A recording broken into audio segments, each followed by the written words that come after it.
guys, welcome back to Turntable Guy. Well, I like picking up old stuff from the thrift shops occasionally, and it's very rare that you get something like this anymore. This is a JVC integrated amp. It is model A-X40, and I really like the look of this thing. Unfortunately, it is rather smelly. Excuse my head.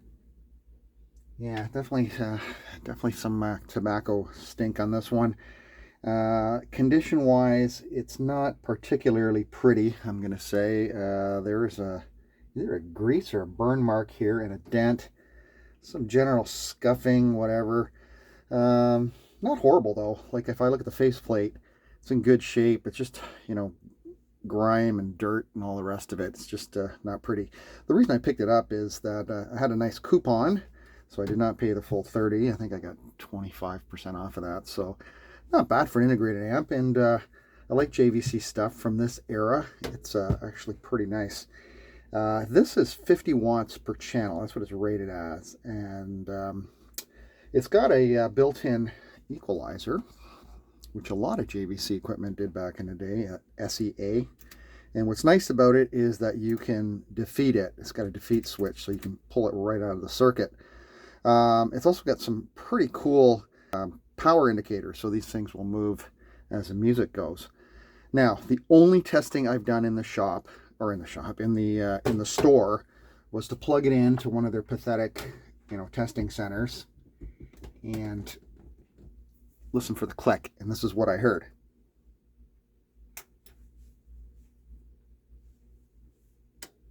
Click. Hopefully that's a good sign.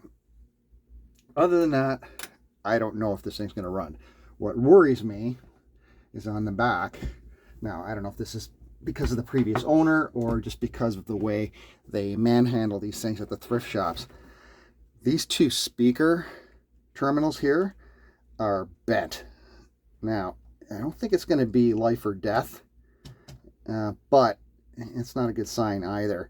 So what I want to do with you right now, because I have a feeling this might be more than one episode, I think what we're going to do, what my thoughts are here is get this thing, first of all, in this episode, let's test it, see if it functions, what we're going to deal with, and then clean it up. And by clean it up, I mean we are going to wash this thing. We are going to spray it down with a degreaser, and we are going to literally hose it down to get all the dirt, smell, and whatever else is living in here. We're going to get that out, and then we'll talk about the electronic side. Does it need some new caps? Does it need I don't, like I said, I don't know if it works, so maybe we're going to have to repair this thing. So at this point, I think the best thing to do, we'll plug it in again. We'll see if there's any kind of nasty DC offset on the speaker terminals, or if those bent speaker terminals are causing any kind of issues. And then we'll have a quick look at it, see what it does. Hopefully it does something. And maybe we'll do like a real quick sound test just to see if we're getting any kind of output here. So I'm going to plug it in again. And this thing is absolutely filthy. And okay, speakers on.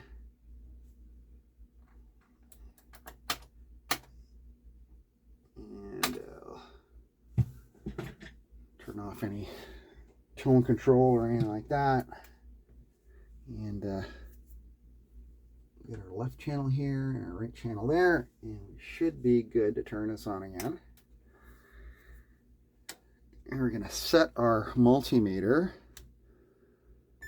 to DC, and we're just going to see if there's anything nasty on these outputs. Okay, I'm getting 11.2 on that side, and 19 millivolts on that side. So we're okay to hook up some speakers to this thing. So we'll turn it off again, and I'll hook up an input to it. Does this thing have a CD input? It that's how old it is. It does not. It has a video / auxiliary input. So we'll hook up to that. And we'll turn our speakers off for now. It's a very, very simple integrated amp. There's not a lot on here.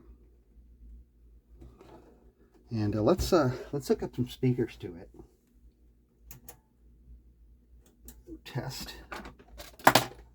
Unfortunately, does not have 5-way binding posts, so we're going to have to just hook up some wires to it.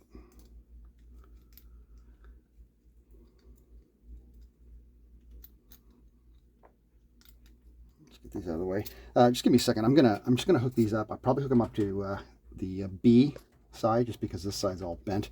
And I'll get my computer audio plugged in here, and I'll be right back with you. Okay, I've got this thing hooked up to my signal generator and my scope. I'm putting a 1000 hertz sine wave just through the left channel right now. I don't know where my signal splitter is, so I can't put a mono signal into both channels, so I'm going to have to switch it up. So we should be getting something on the left channel. And if you can see, there's your vacuum fluorescent display. I'm going to increase the volume and see what we get here. If there's something. Oh yeah. Ooh, that's not pretty.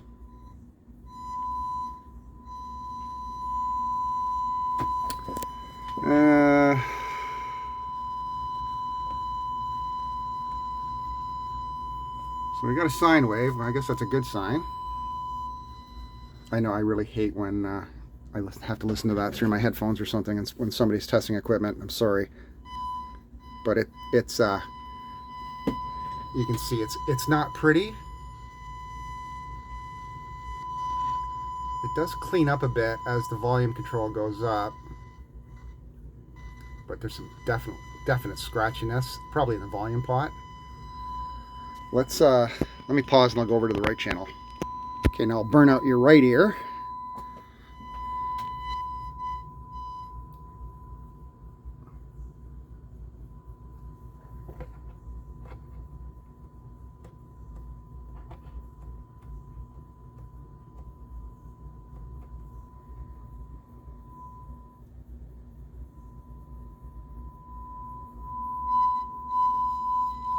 So the volume pot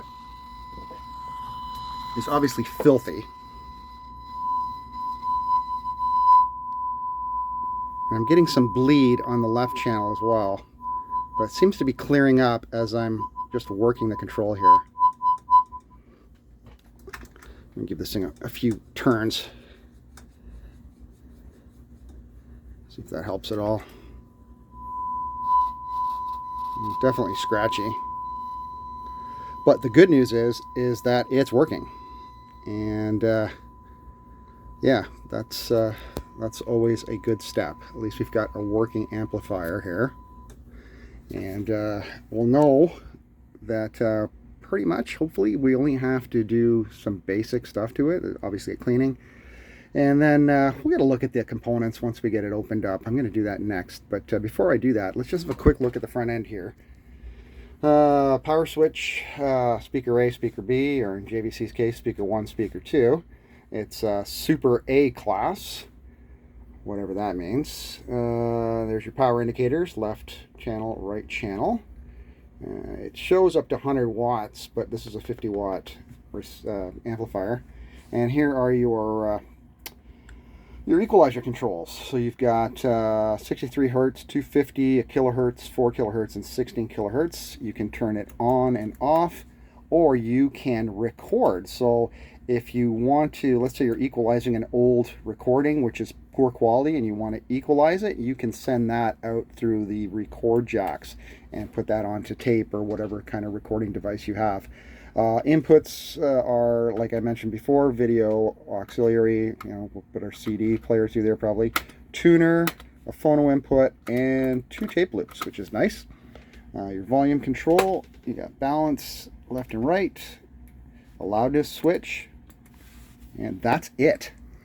So very little here, but I think we got some good bones here to start working on. Anyway, let me get the cover off, and we'll have a look and see what tasty stuff is inside. Okay, let's crack this puppy open.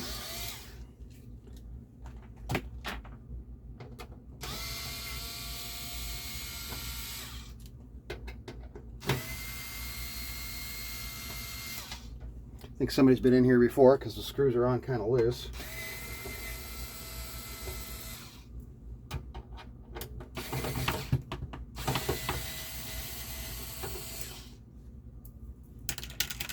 And in the back, yeah, looks like a couple back here.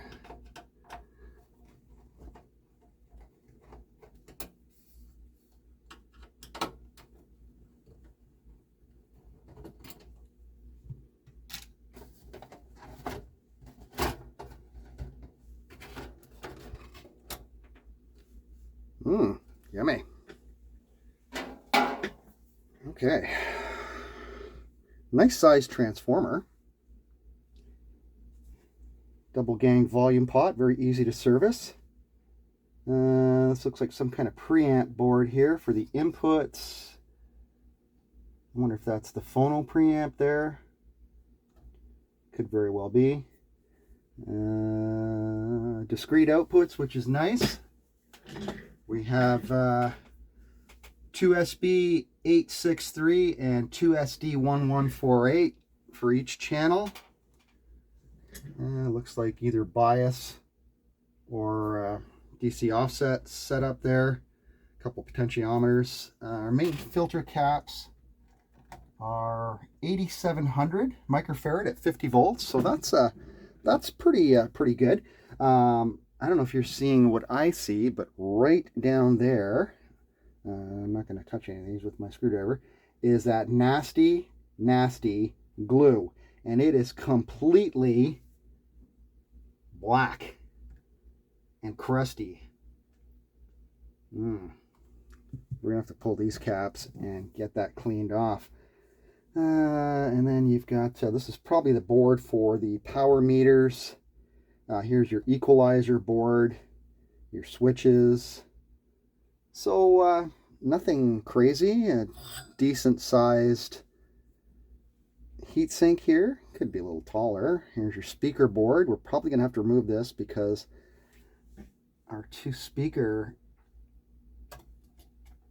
outputs on this channel, on the left channel, are bent down like I showed you before. Main fuse and AC stuff over here.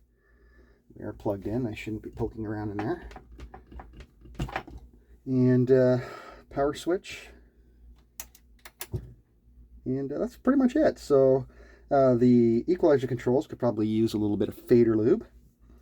You know, our switches and all the rest of our controls definitely need a good cleaning. And like I mentioned, I'm gonna wash this because it's not as stinky as some other stuff I've had, but yeah, it's got that aroma, shall we say, that is not pleasant, especially when it starts to warm up. Then you start to smell it a little bit more. But I really like the way it's put together. It's very simple, very easy to work on.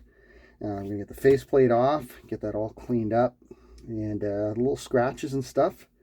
Either we can polish those, and there's some spots where they're actually scratched off. I think a little silver pan will take care of that. We'll get this thing looking real nice and hopefully sounding real nice. Yeah, so what do we have here? Before I go any further, these lights here, were they on when I turn this on? Hang on, let me bring you down. I'm just gonna turn this on. Turn the speakers off. No, those are not on. Hang on a sec here. Come on down with me. So I'm wondering if they light up the Super A thing here, because they're definitely burnt out. If you can look there, they're probably incandescents, I'm thinking. I don't know if I can pull them out or not. Oh no, they are lit. So what are they doing? Is this one on? This one's burned out. This one's burned out. That one's on. Hang on, let me turn off the lights in here for a sec. It's gonna get dark.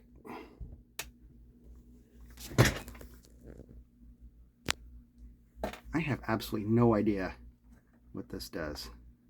Did you notice any difference? Does it light up that Super A thing? Oh, okay. It lights up the whole area, looks like. Watch, as I remove it.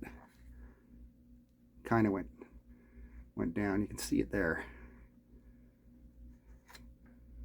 You know what that's screaming for, right? That's screaming for a couple fresh LEDs.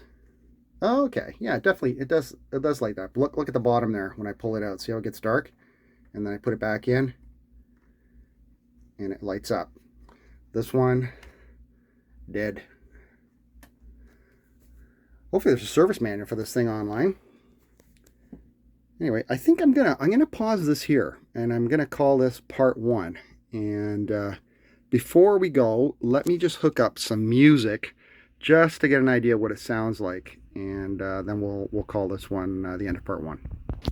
Trying to find some music on the YouTube music library is just absolutely frustrating. Something that, you know, doesn't sound like a synthesizer that died. It's just, everything's just all the same. It's very annoying. I'm trying to find something that it's got a little bit of bass and a drum beat or something, you know, and some brightness.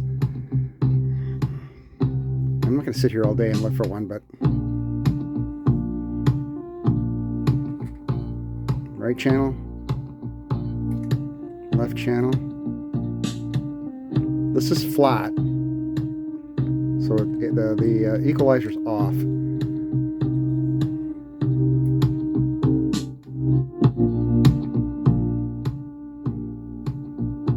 There's the loudness.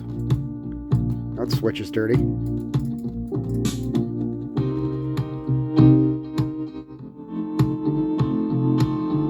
Seems like the more I've been using this, the more it's starting to come back a little bit.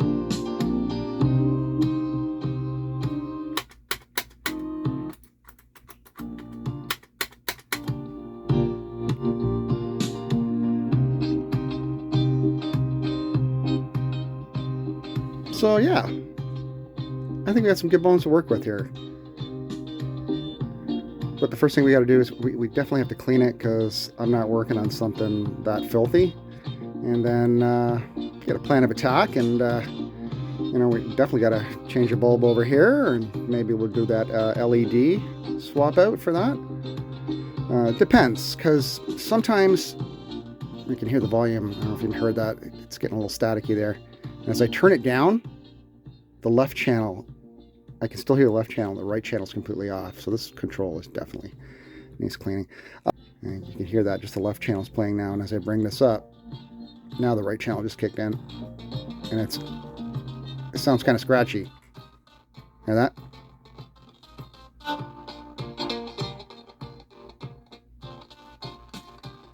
Definitely volume control. Oh, and now it just disappeared. So anyway, turn it off, get to work. Part 1. So join me in part 2 on the JVC A-X40 stereo integrated amplifier, a Super A deck. Hang on, let me just see what date this is. I'll be right back. So there it is. JVC A-X40 stereo integrated amp 1982, 50 watt per channel. And unfortunately, Hi-Fi Engine is only showing an instruction manual, so we're going to have to scour the net and see if we can find a service manual for it. Sometimes you might drop down a model, like if there's a 30 or a 50, or go up a model, and sometimes you'll get a service manual there. But we'll check that out. Anyway, thanks for joining me on this one. Please like, subscribe, and all that kind of good stuff, and comment, and we'll catch you next video.